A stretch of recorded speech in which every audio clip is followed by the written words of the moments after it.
All right, welcome to part 2 of our New Moon Practical Magic Musings podcast.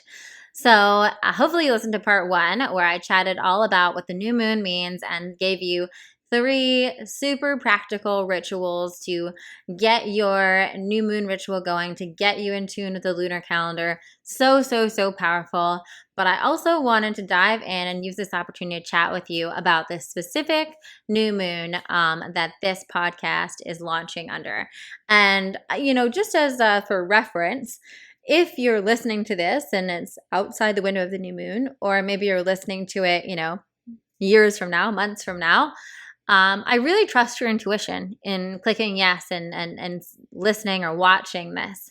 And the message around the call to courage is evergreen. It's ever present, and it's applicable to us at all times. In fact, I will be doing a lot of podcast episodes around specific things that are going on astrologically when they come up. But the messages that the moons bring us, the messages from astrology are eternal. They are life theme episodes. And so there's always something that you can learn from it. And yes, a new moon energetic portal is most potent between 3 days on either side of the moon. So the 3 days before and the 3 days after. And that's the time for you to do your rituals and to set intentions. But the wisdom that comes through with each moon, like I said, is truly evergreen. So you can get something out of this regardless of when you're listening to it. So the call to courage. I called this new moon podcast The Call to Courage because, I watched the Brene Brown documentary for the second time last night. And actually was just listening to Daring Greatly while I was cleaning before recording this. And I really believe that this is the theme of this new moon in Leo. I mean, it's such an important theme for all of us, a thing to talk about in our lives in general. But this new moon in Leo, I've just been feeling this energy with everything where, in the middle of, the early debates for the candidates that are going to run for president in our country. We just had another school shooting. There's a lot of crazy things going on in the world. And this new moon in Leo comes after a pretty crazy eclipse season, We're at the tail end of eclipse season now, and we've, been tossed around a bit this summer. We've had some real big eye openers. Maybe some amazing things have come into our lives, and maybe some things have left our lives abruptly. Maybe we've had to look at ourselves in a different way than we ever have. And this new moon in Leo, I see as a rallying cry. I see this beautiful heart-centered troop leader of a lion roaring and saying, now is the time. Now we must rise. Now we must show people who we are. And how I like to do my, new moon or full moon or moon forecast at all is I like to tap into the personality of the moon.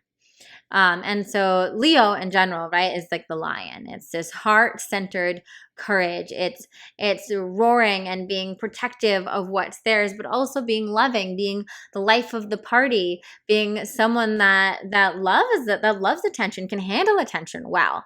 And when I tap into this moon, that's, what really came through was this call for courage, this call to step up, to be willing to be fully and completely ourselves, to own.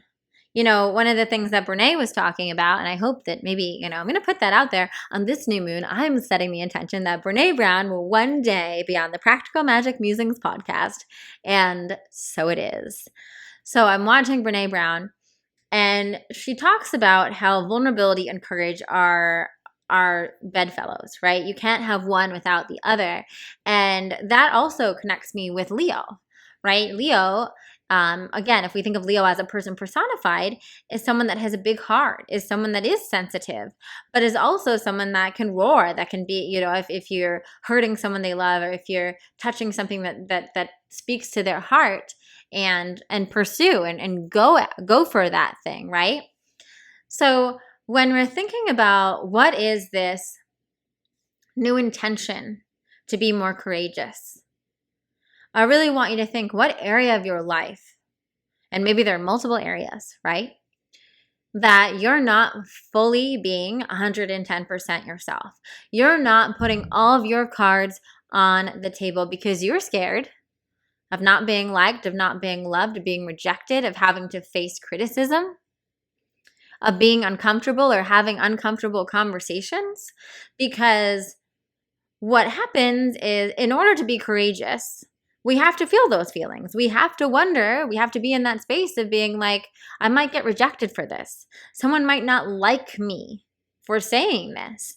And the areas of our life where we're stifling ourselves, where we're not fully showing up, those are the areas that this new moon is calling forth. And what comes to mind, because we also have Venus in the sky, which is also putting a highlight for a lot of us on relationships, on partnerships, on where do you need to be more courageous around partnerships, perhaps on how you show up in partnerships, what you ask of partnerships, maybe what you want to call in for your partner, or how you want to handle the relationship you already have to make it even better, to make it even more amazing. And it reminds me of this story. And because I'll never forget the first time I was fully myself with a man I dated. And it was a few years ago now, but I had just come off a pretty devastating breakup.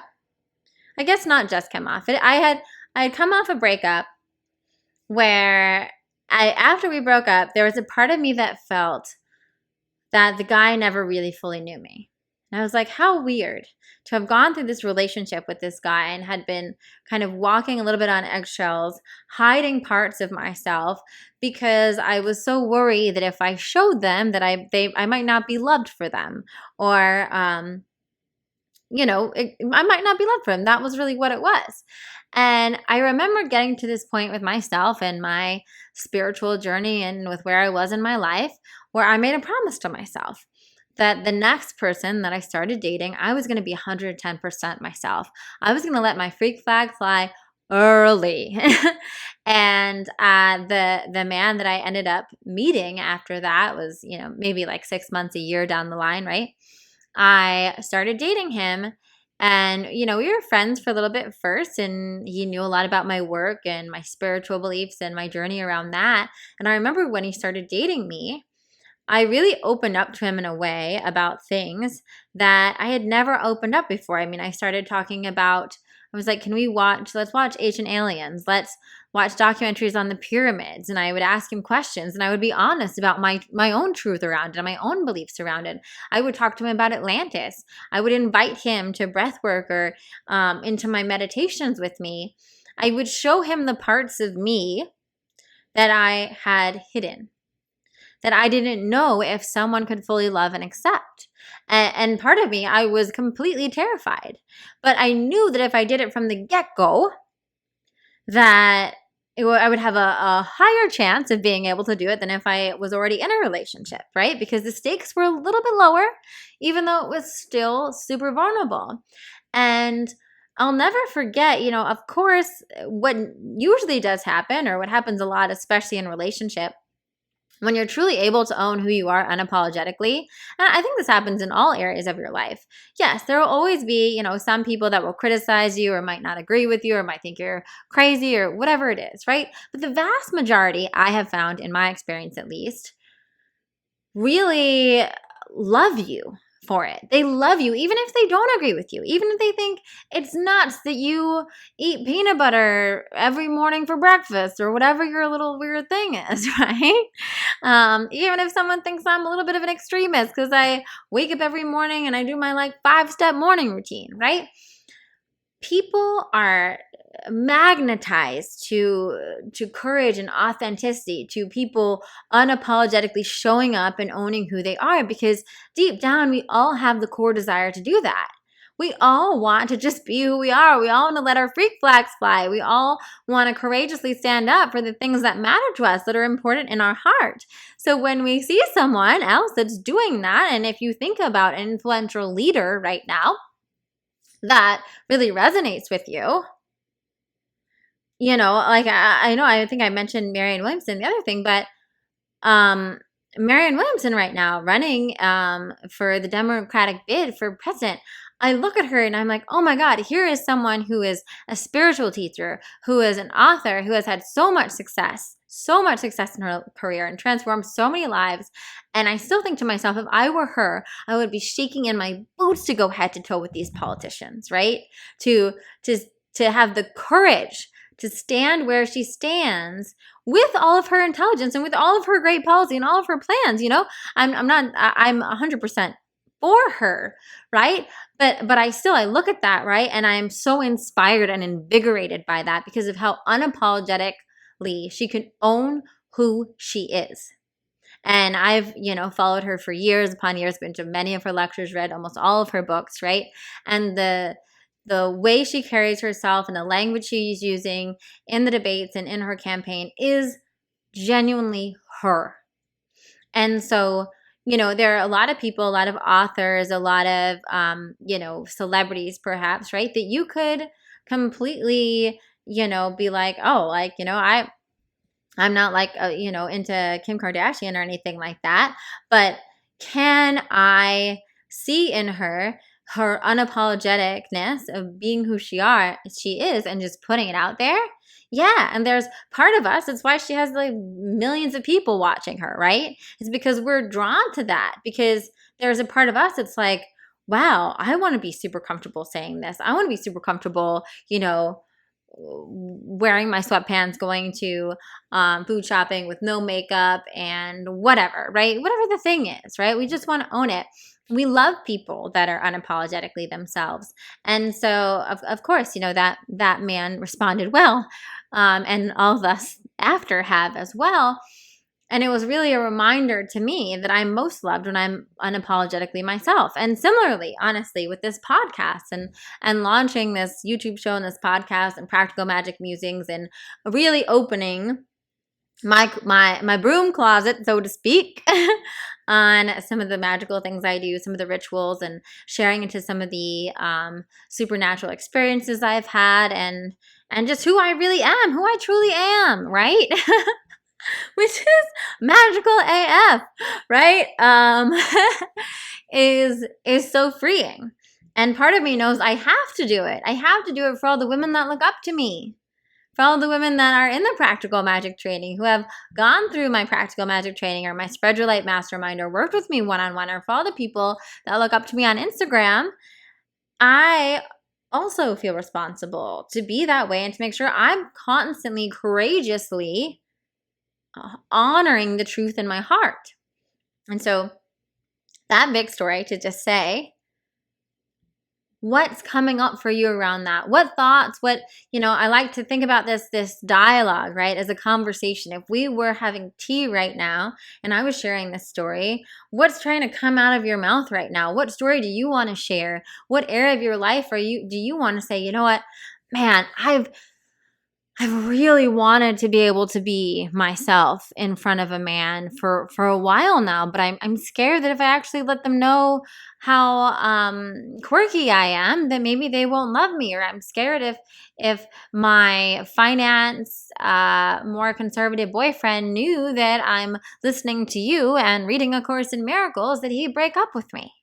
Right? I mean, we've all been there. There's no shame in having any of the thoughts you're having right now, or even in your, if it comes down to in your job or what you want to do. It wouldn't be courage if there wasn't fear, right?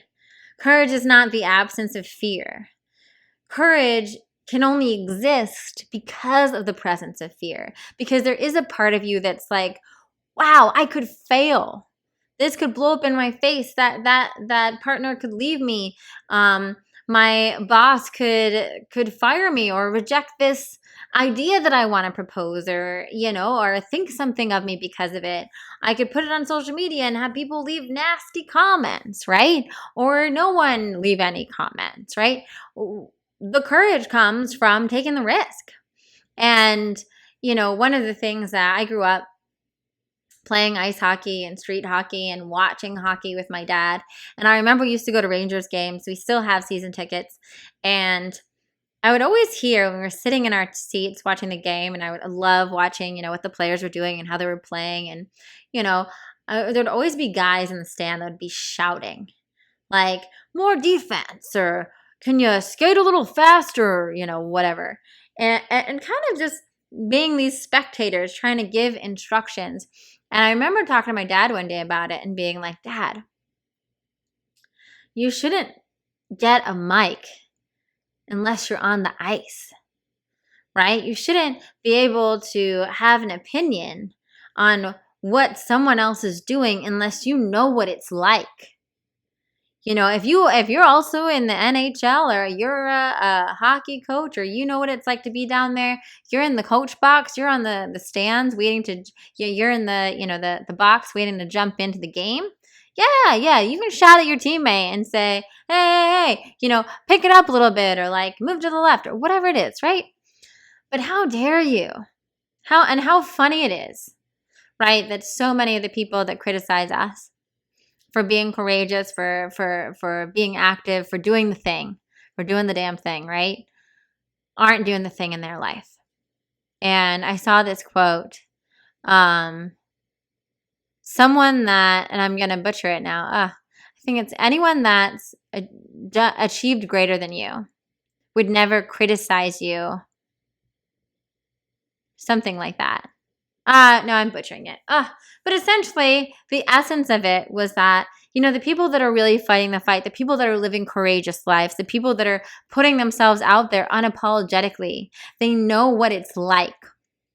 They know what it's like to live in that ring. They know what it's like to walk that edge of vulnerability. And so when they see others doing it, they have tremendous respect for it. They actually have no time for judgment, no time for criticism, because when you're living a life courageously, when you're putting yourself out there so powerfully, when you're honoring who you are, then you really don't have the focus or the energy of the time to be judging what other people are saying.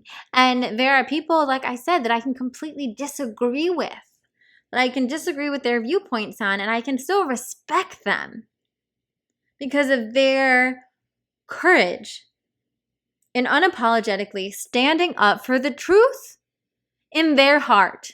And their truth might not be my truth, but that's okay. And so I really, this new moon in Leo, I want you to honor what the truth in your heart is. And I want you to ask yourself, what is it calling me to courageously step into? What is it calling me to courageously ask for? Where do I need to be uncomfortable? To roar, even if I'm scared. To move forward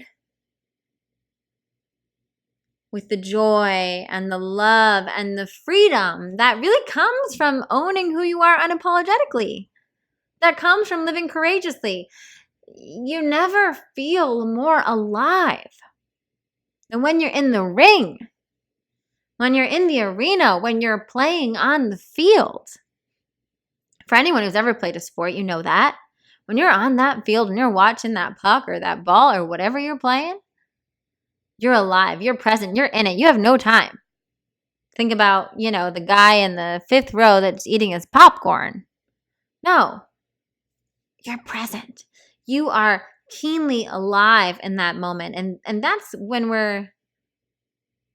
that's how we feel when we're being courageous with our lives. When we're being courageous and we're putting ourselves out there for what we want.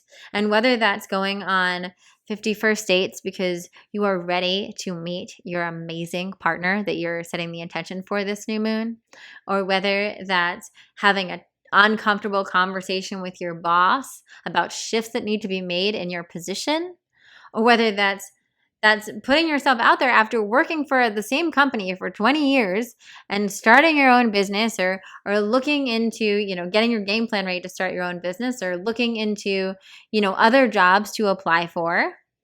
Whether that's going to the gym for the first time in 5 years, or going to a CrossFit class that terrifies you, but that you genuinely, you're so curious to check out and you're worried that you're going to fail. That's courageous.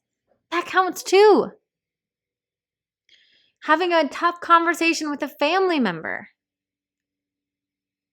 about honoring your truth, about, telling who you are. One of the most courageous conversations you can have, right? Is, if someone wants to share about their sexuality with their family member, talk about the courage, owning who they are unapologetically and saying, this is who I am, mom and dad. I'm gay, or whatever it is, right? Owning that maybe you want to do maybe your parents, I think we have a lot of courageous conversations with our parents growing up, or sometimes we still need to have them as adults. Hey guys, this is the lifestyle I want to live, right? I'd have that courageous conversation with my parents when I told them I was never going to have a 9 to 5. I was going to be an entrepreneur, that I was going to be going this myself, and they're going to have to deal with that. And so whether that's with your parents, your friends, your coworkers, your partner, yourself, I want you to acknowledge what's coming up for you right now as you're listening to this. And hopefully you listen to the other podcasts as well and have some beautiful rituals you can set in place. And do some journaling. Do some journaling around the different areas of your life. But like I said in the prior podcast, you can always honor the thing that's most present. So if what's most present to you is your love life, great, go with that. If what's most present to you right now is your well-being, great, go with that. If what's most present to you right now is your living situation or your well-being, your career, your money, whatever it is, dive deeper into that. Ask yourself, how can you be more courageous?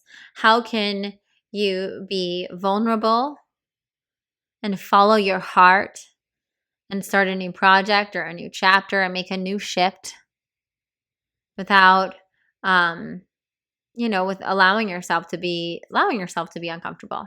Moving through that with that heart-centered Leo courage that this new moon is going to support you and help you really launch forward, help you really rocket ship forward.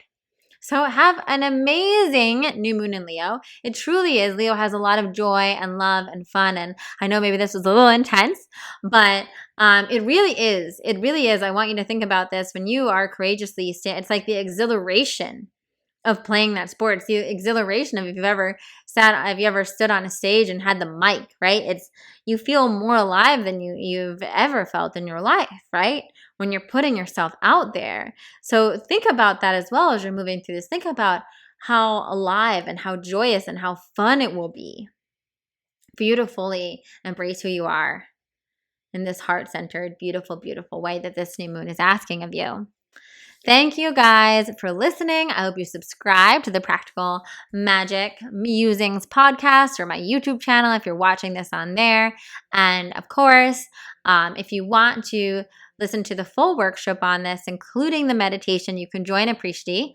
It's only $25 a month, and you get a workshop every week, new moon, full moon, 2 in between, to help you stay on your spiritual path and keep flexing those intuitive muscles. We'll have a new moon in Leo workshop out this week, of course, as well as, please, if you love this, give it a thumbs up on YouTube, leave a comment, leave a review on iTunes. If you give us 5 stars and share why you love the Practical Magic Musings podcast, for every 25 people that we have leave a comment, I'm going to pick one at random and give you a free Practical Magic breakthrough session with me. 1 hour, me and you, helping you have a tremendous breakthrough in your life. So leave that 5-star review. Let me know why you love it. And I will see you next week right here on the Practical Magic Musings podcast.